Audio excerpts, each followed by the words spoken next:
Kawasaki will launch a retro Z900RS at this year's Tokyo Motorcycle Show on October 25th, as the Japanese firm gets set to take on the likes of BMW's R90 family and Yamaha's XSR 900. MCN first learned of their plans in 2016, and Kawasaki have now confirmed the new bike in a series of teaser videos which name the new model as the Z900RS and use the True Spirit hashtag.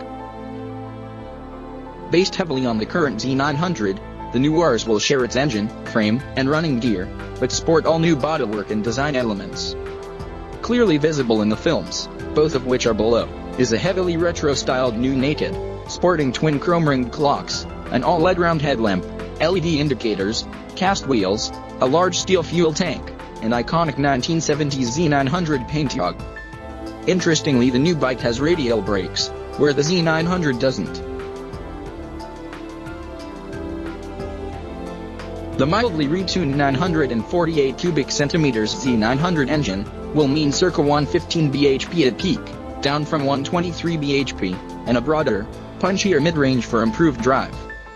Kawasaki say the new Z900RS is a modern classic evoking the style and emotion of the iconic Z1 Super 4900 of 1972, a bike that changed the face of performance motorcycling.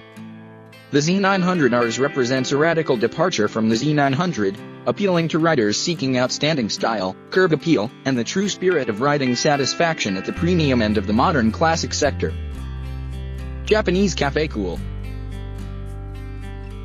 There will be two versions of the new retro, a base model expected to be a direct rival for bikes like BMW's R90 Pure, and it will be priced accordingly at around £9,999.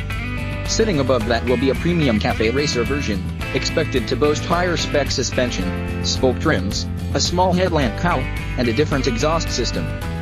The price will reflect its premium spec, and is expected to be in the region of £10,699, taking the fight squarely to the Triumph's Thruxton and BMW's R90 Racer.